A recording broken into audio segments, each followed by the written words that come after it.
धन्यवाद सभापति जी। Finance bill 2025 पे आपने मुझे मेरी बात रखने का मौका दिया। सभापति जी, युवा बेरोजगार है, पढ़ा लिखा बेकार है, मिलता ना रोजगार है, ऐसी हमारी सरकार। सर, मैं अपनी बात को शुरू करते हुए मेरे मन में कुछ पीड़ाएं हैं, वो आपके सामने क्योंकि चेयर से ही कह सकते हैं। सर, बलिया की बेटी प्रिया चौहान जिसका शव सर पेड़ पे लटका मिला, तकलीफ दे है। सर, काशी हिंदू विश्वविद्यालय में पीएचडी के प्रवेश परीक्षा शिवम सोनकर को के साथ न्याय नहीं हो रहा है। सर, वो प्रवेश परीक्षा के लिए आंदोलन कर रहा है। संत कबीर नगर में राजभर समाज के घर जला दिए गए। मथुरा में होली पर दलितों पे हमला हुआ और जेल भी वही गए।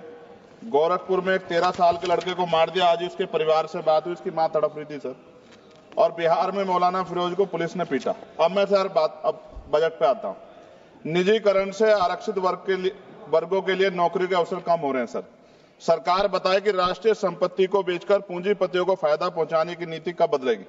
जीडीपी का केवल 2.9% शिक्षा पर और 1.98% स्वास्थ्य पर खर्च किया जा रहा है। सरकारी अस्पतालों में डॉक्टर दवाइयां नहीं है। शिक्षा और स्वास्थ्य बजट पर जीडीपी का कम से कम 6% पैसा खर्च किया जाए। जो गवर्नमेंट अमेंडमेंट नंबर 144 है, उसमें आपने रिटायर्ड कर्मचारी अधिकारियों की पेंशन को कम करने का प्रावधान किया है। मेरा सरकार से आग्रह, इस अमेंडमेंट को वापस लेकर पुनः पेंशन की पुरानी प्रक्रिया बहाल की जाए।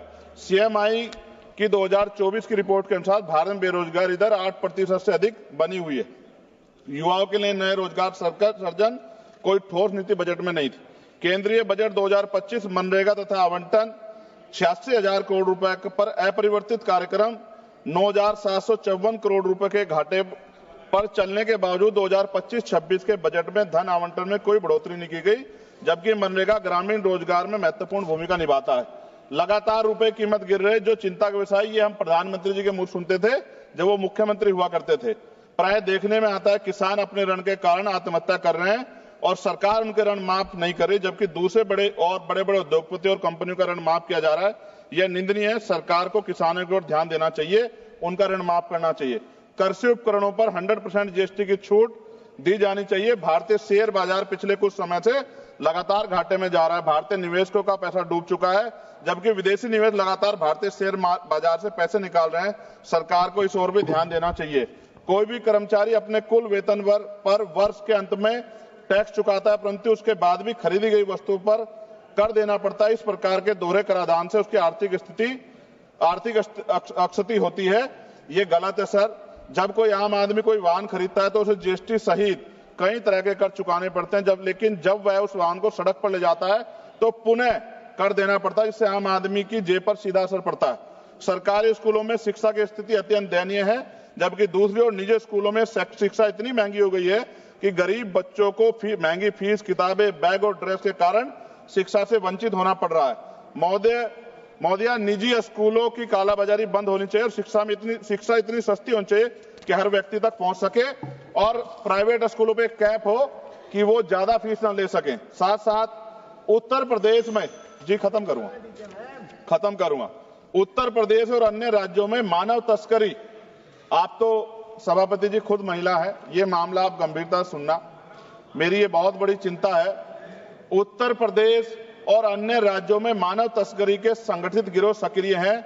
जैसे उत्तर प्रदेश के सोनभद्र से अन्य राज्यों में लड़कियों को बेचा जा रहा है। राजस्थान में लीज पर बेटियों को बेचा जा रहा है। बेटियों के खरीद फरोख्त के मामले सामने आए, लेकिन सरकार कोई ठोस कदम नहीं उठा रही। सरकार बताए कि मानव तस्करी रोकने के लिए बजट में विशेष प्रावधान क्यों नहीं किया गया। महिला सुरक्षा के लिए Nirbhaya fund, last page, Nirbhaya fund को पूरी राशि खर्च क्यों नहीं की जा रही है। फंड तो बना दिया निर्भया के नाम से, लेकिन खर्च नहीं करे। बेटियों की बिक्री रोकने के लिए राष्ट्रीय टास्क फोर्स का गठन किया जाना चाहिए।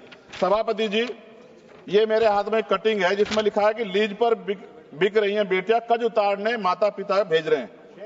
एक इंपोर्टेंट ये है मैं पढ़ने के लिए, 8 साल की बच्ची 3.5 लाख में 3 साल की लीज पर दी गई, हर दिन में 5 से 10 बार दुष्कर्म। ये झालावाड़ राजस्थान की है। ये भारत है, ऐसा भारत जहां बेटियों को बेचा जाए, लीज पे दिया जाए और सरकार हाथ पे हाथ रखे तमाशा देखे, ये अच्छा नहीं है। अंत में न्यायपालिका में SC, ST, OBC व अल्पसंख्यकों की संख्या बढ़ाने पर सरकार क्या कर रही है, इन्हीं सब बातों के साथ मैं अपनी बात को खत्म करता हूं। जय भीम, जय भारत। आपका बहुत बहुत धन्यवाद।